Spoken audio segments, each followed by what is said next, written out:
Favourite serials இனி டிவிக்கு முன்பே சன் நெக்ஸ்ட் ஆப்ல ஜாலியா எல்லாருக்கும் முன்னாடியே பாருங்க. இப்பவே சன் நெக்ஸ்ட் ஆப்பை டவுன்லோட் பண்ணி சப்ஸ்கிரைப் பண்ணுங்க.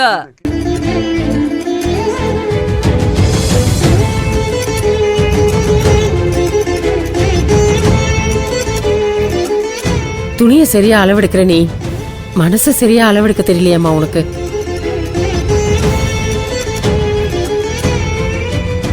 பத்மா, ஜாக்கெட் துணியை வாங்கி வச்சுக்கோ.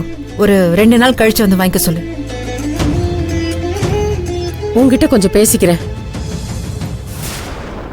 அம்மா வினோ, இது வரைக்கும் என் பையன் கல்யாண விஷயமா உங்ககிட்ட நான் முகம் கொடுத்து பேசினதே இல்ல. முதல் தடவை உங்ககிட்ட கேக்குறேன். என் பையன் ரொம்ப நல்லவம்மா. அதே மாதிரி நீயும் ரொம்ப நல்லவ. எதுக்காக நீங்க 2 பேரும் இப்படி தனியா இருந்து கஷ்டப்படணும் சொல்லு. அவன் நிச்சயமா உனக்கு ஒரு நல்ல வாழ்க்கையை கொடுப்பான். உன் பசங்களை அவன் குழந்தையா நினைச்சு பாத்துக்குவான். கண்டிப்பா உங்களுக்கு ஒரு நல்ல அப்பாவா அவன் இருப்பாமா. ஒரு நிமிஷம் முடிஞ்சு போச்சு.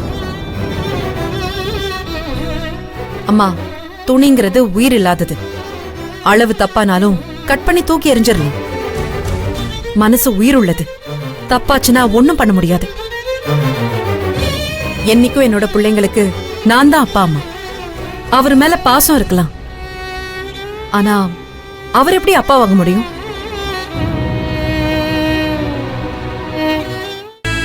என்ன வேணும் அப்படி பேசுற? அப்போ என் பேத்தி திவ்யாவ நீ அப்படிதான் பாக்குறியா? அவ உன்னதான அம்மா ஸ்தானத்துல வச்சு பாக்குறா. அம்மா, நான் சொன்ன அர்த்தம் வேற. திவ்யாவை என்னோட பொண்ணு ஸ்தானத்துல தான் பாக்குறேன், பிரிச்செல்லாம் பாக்கல. ஆனா இத காரணம் காட்டி எங்களை நீங்க சேர்க்கணும்னு நினைக்கிறது தான் ரொம்ப தப்பு.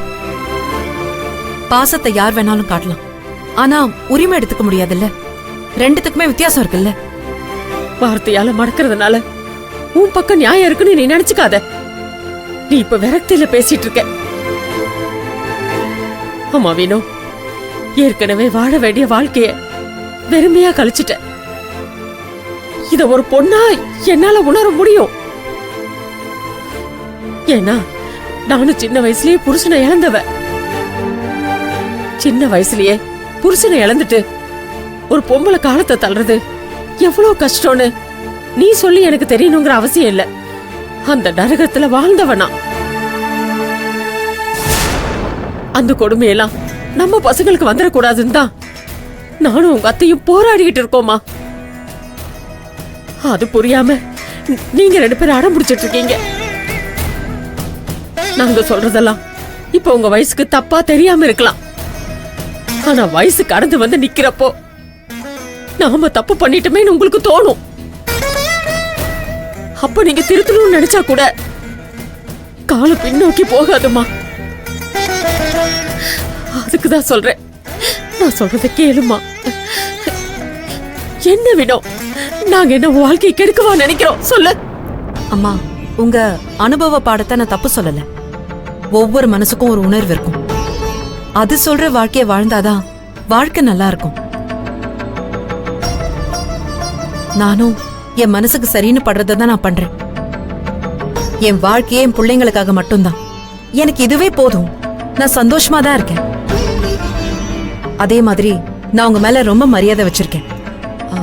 நீங்க சாதாரணமா பேசுறதா இருந்தா எப்ப வேணாலும் வாங்க பேசலாம்.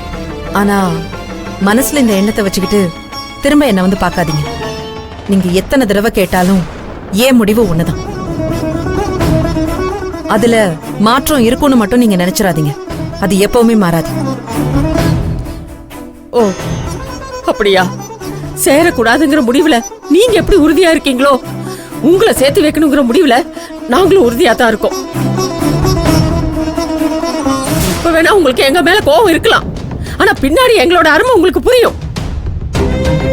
நான் இப்ப கூட நேரா கோயிலுக்கு தான் போறேன். ஏண்டா இந்த பசங்களுக்கு நல்லது சொன்னா கூட புரிய மாட்டேங்குது. ஆண்டவா, நீயாவது சொல்லி புரிய வைன்னு அவங்கிட்ட சண்டை போடுதா. இதுக்கு என்னதான் முடிவுன்னு கேட்க போறேம்மா. நானும் இப்பதான் கோவில்ல இருந்து வரேன். என் வாழ்க்கையை இப்படியே வாழ விடு, என்ன தொந்தரவு பண்ணாதன்னு எனக்கு வேண்டியத நானும் சொல்லிட்டு தான் வந்திருக்கேன்.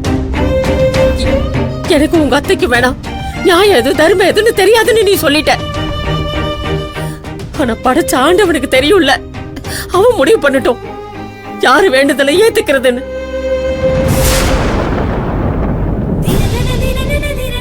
அம்மா